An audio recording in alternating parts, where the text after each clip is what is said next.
This is like really spent. I don't know what I'm doing. So you guys, welcome to the Late Flight Show. I know it's like super late and I'm supposed to be, you know, talking about makeup, but here we are. Here we are, okay? Let me fill this up. James Charles Tatiana, OMG. Now, as an actor, I love doing character analysis. And, we aren't living in the 1930s, so I'm not going to really look at Stanislavski and stuff like that, or look at like Nietzsche or Tennyson or Shaw or even Shakespeare. Um, I prefer to look at things that are happening now because the acting that's happening now is changing and it's different from the classical style of acting. It's even different from the Italian street acting of Lee Strasberg's people, like Pacino and them. Today's acting is more like based on reality TV shows. You have to like be very emotive but very subtle. It's moving toward the subtle now. It used to be very big, but now everyone's bringing it in, and it's really cool. And it's just morphing. People who are idiosyncratic are winning. It's just beautiful. And James Charles and Tati, guys, I just learned about these people at 3 o'clock in the morning, and literally I've been reading so much. I don't know if my autism, the Asperger's, is flared up, but dude, I looked at the spill. I looked at actually Kyle, all of them people, and I was like, wait a minute, this Tati story sounds familiar to me. It sounds like what happened on what they. I'm not going to use that term. I'll call it bronze YouTube. Okay, on bronze YouTube. No, let's call it gold. On gold YouTube, because we have gold skin tones. Gold, bronze. Who's black? Bronze, brown, gold. So in gold YouTube, there was a similar situation with Tasha K and Lovely T. Tasha K is basically the Tati because Tasha K felt betrayed by her person that she was mentoring, Lovely T, that she helped with her business, admittedly on numerous occasions. Was she felt betrayed by this young lady, and here we have Tatiana. She felt betrayed by her friend that she mentored and helped with his business. Right? Like, this is amazing. You can't get better character development and character, like, structure and study than this. And, I'm not talking about James Dickinson or Tatiana Westbrook. Okay, I'm talking about James Charles, the character that he plays. And I'm talking about Tati. Tati. It's just Tati now. Yeah, not Glam Guru. I'm talking about Tati, not Tatiana. Tatiana's a person. James Dickinson is a person. And they have secret fears, desires, goals, dreams that we know nothing about and we will never know about. So it's fine. But we are talking about the characters that they portray. And whatever method or technique that they use to get to these characters, it's not just me saying this. The world, the structure that we live in is saying this about them. And that's the very first thing of Stella Adler. When you apply the Adler technique, you need to look at the time you're in. So what time are we in? We're in a post-Me Too time frame where everyone is sensitive to sexual or abuses of power, especially in a sexual manner.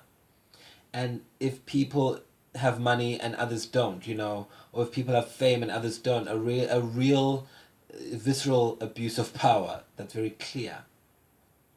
And people are totally against stuff like that. So this is the time we live in. And this narrative came at that time. Now we all know, however, that the Me Too story, they had it for like 2 years and then they only released it 2 years later. So someone had to give permission.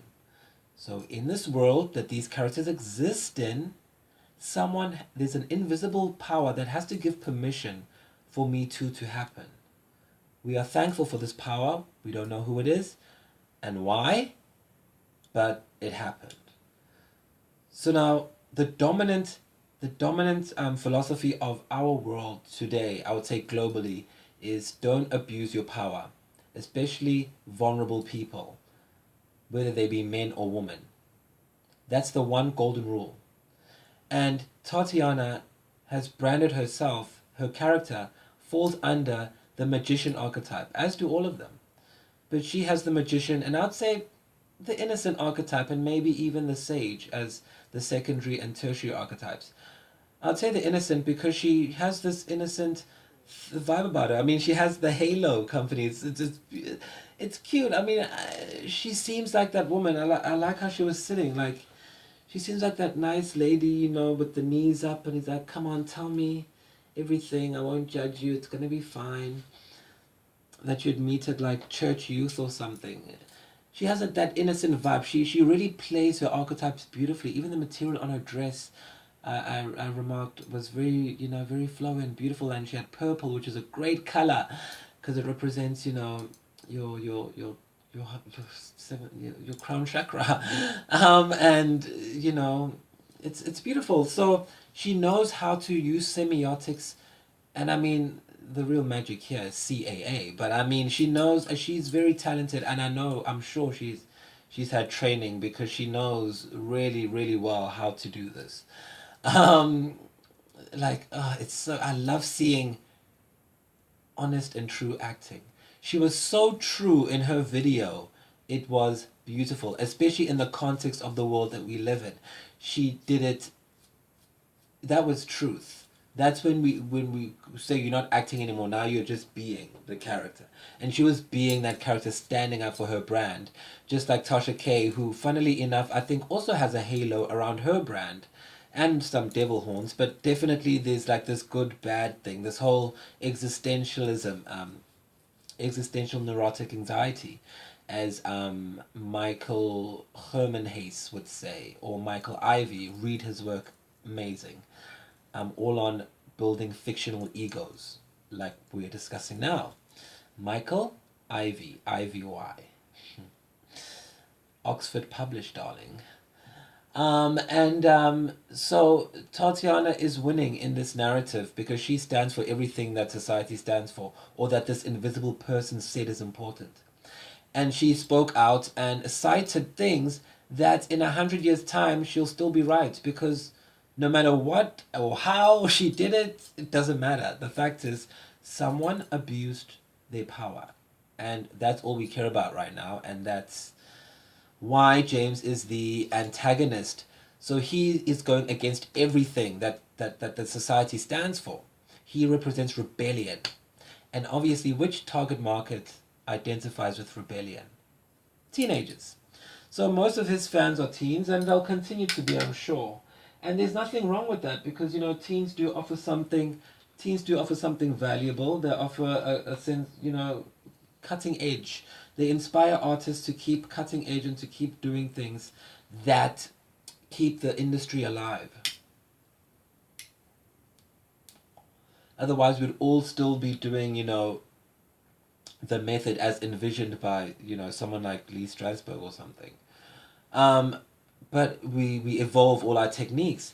And so we have the antagonist, James Charles, who really, it's bad. And he's playing it really well. I don't know what technique or method he's using, but it's working because he's winning the Oscar, just not at the Academy, because he's hitting all of the bad notes. And, he comes from this generation who thinks they're really cute. Too cute to get into trouble. And that's like how certain parts of society viewed white women back in the day.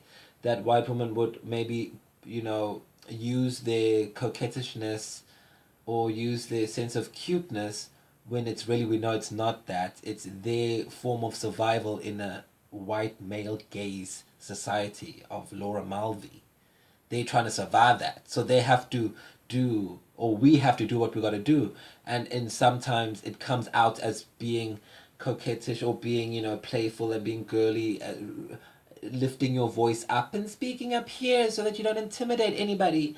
And that's why sometimes a lot of people, when they lie in acting class, we learn they speak up here when they're lying.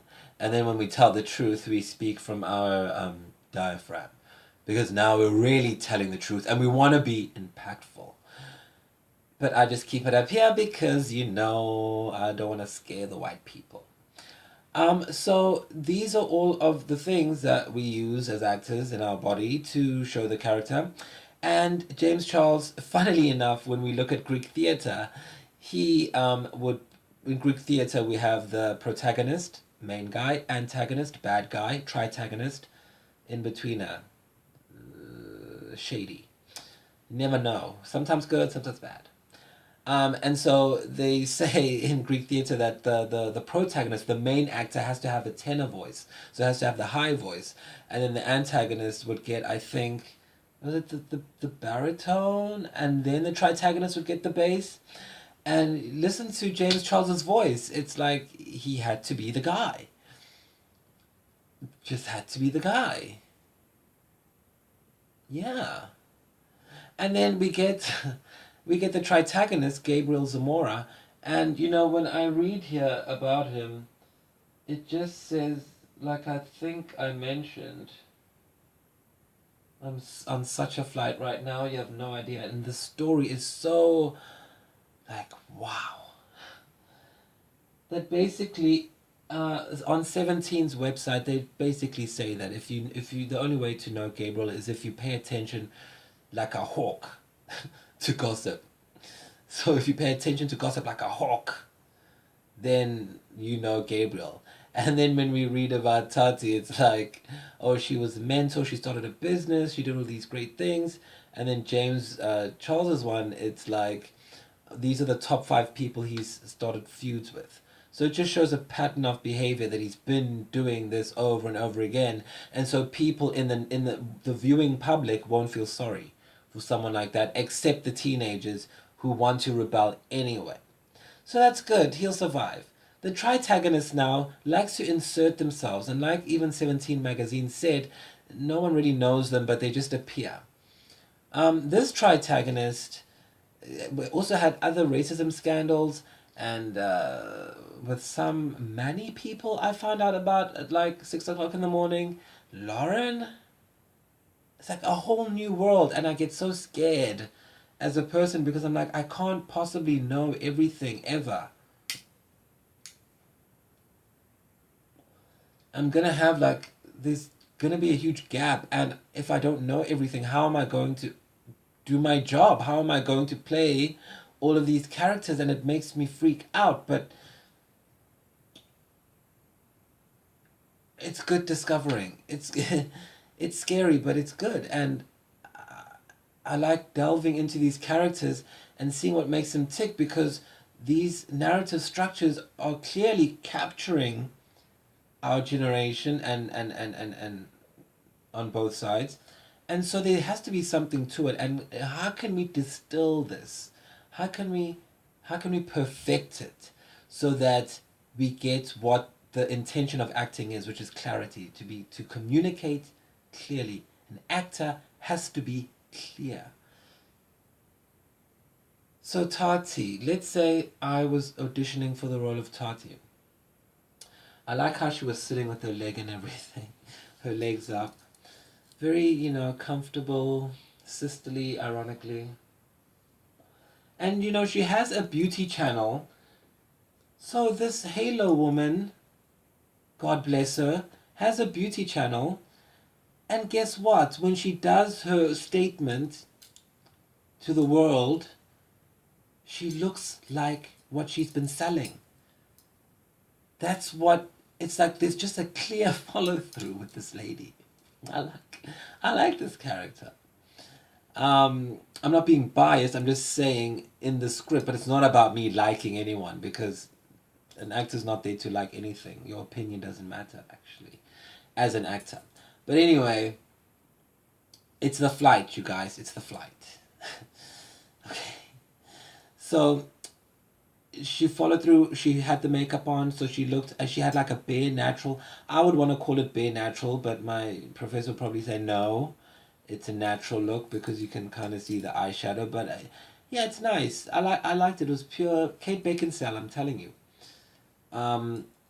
So you'd go in, and if I'm reading for her, I would connect more with the sense of my archetypes, especially the archetype of the innocent, the fact that I'm upholding the innocence of not only myself, but of my every fiber of me, which translates into my brand. I don't just put any chemicals into my vitamins. I research. I spend the money researching rather than on marketing, because I care about you. I would never just let you take anything without being certain that I would give this to my children. And I feel guilty because I introduced you to this man. I introduced you to this man who was then just a boy. And he represented everything that was going on in society, where we were breaking down boundaries, where, we got the ability for people of different sexuality or orientations to get married. And that was a beautiful thing, and kids were being bullied, but we had this opportunity to show that kids can be different. And that just because a kid is different has nothing to do with their sexuality. They can just be creative. We're just celebrating creativity. And then as time went on, despite the fact that we helped you, that we took time out of our personal lives to be there for you, and it's not that we are holding that against you, it's just that we are shocked that in light of doing all of that with our beliefs, we thought that that would be reciprocated, but it wasn't. And so we sat and listened to you say the most horrible things. I mean, James, you said things to my family. My family, my childhood friends were there. I had to go and phone every single person and apologize the next day. Do you know how embarrassing that was for me? Do you know how sickening and like cringe-worthy it was to sit there listening to you? And I didn't want to say anything because it's supposed to be my birthday, and I don't know, maybe this is how you guys talk, but...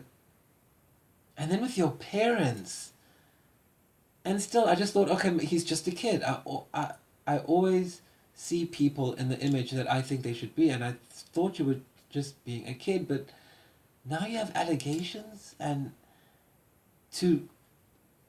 I mean, forget, the fact that just as a friend, doing what you did, knowing how that would make me feel and knowing why it would make me feel that way, and what I told you about my history and why I'm doing what I'm doing. The fact that I told you that just makes me feel like I was used. And it makes me feel like you used me in your movie, in your script. Well, I don't want to be used in your script. I won't. Not as a being, not as a woman. I just won't do it. So I love you, but I have to speak out. So I would approach, Tati's character from there. And then I also continue to say something like, and...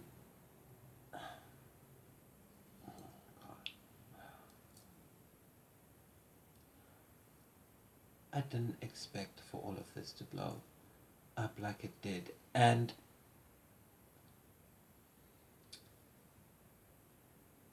he's just... I know he's going through a lot,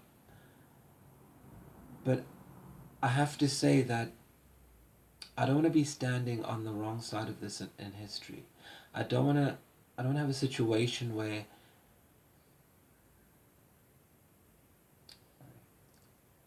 someone comes out in maybe, I don't know, 10 years' time and says that James did something, and I would have known and said nothing. I don't want to be like those people. And the fact that I saw things, and Gabriel, you were there, but you're just happy to let it go along. I can't do that. So if it means that over time in history, this is kind of like insurance, if anything happens, I just know it's good to speak up for what's right. And I feel I can go to sleep better at night knowing that I didn't build, especially my new brand, on being disingenuous to myself and what I believe in. Okay, so just something, I don't know, where you just highlight the fact that you did it because you're upholding some kind of innocence, and it doesn't matter what happens to either of you. It's just the fact that you created this monster and now you feel responsible and you have to destroy it, or you have to disavow your allegiance to it, so that at least history will know that this being who did so many positive things didn't aid and abet a criminal or something. Alleged, in the movie. And then some people are saying that this antagonist, James, is getting help from the owner of YouTube, Sarah. How you doing? It's legal in my country. So, you know, people always want to have that mystery figure, just like on this side we have that mystery person who said, let's out hashtag me too.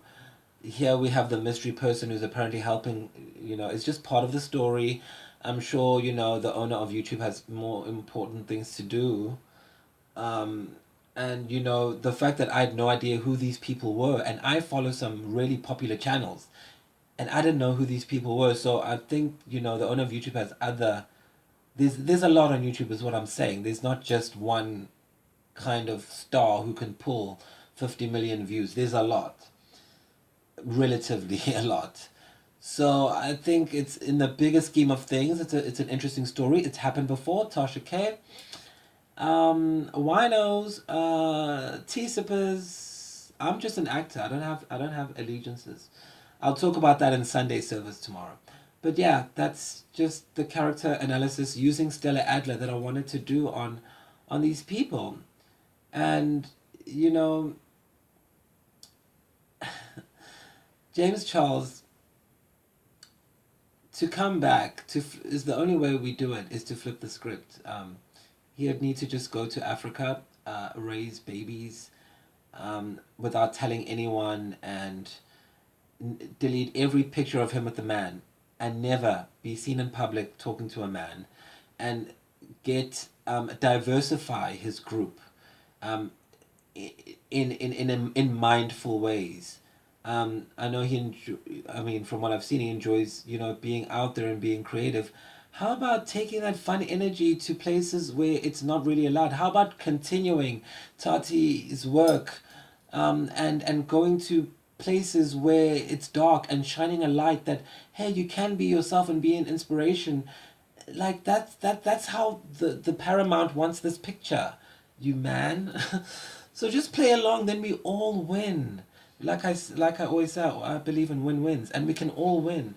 So, I'm sure there are hundreds of marginalized children who have never seen that it's possible to be someone like a James Charles.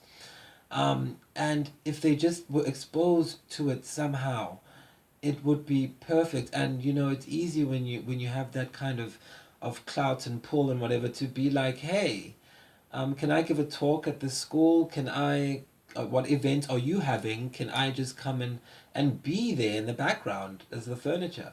Just to start showing that image, so that you help people see different images, so they can add it to their treasure trove of acting, imagination, and experience. So it's the Late Flight Show. Let's take one more flight. See you next time. That was so corny, right?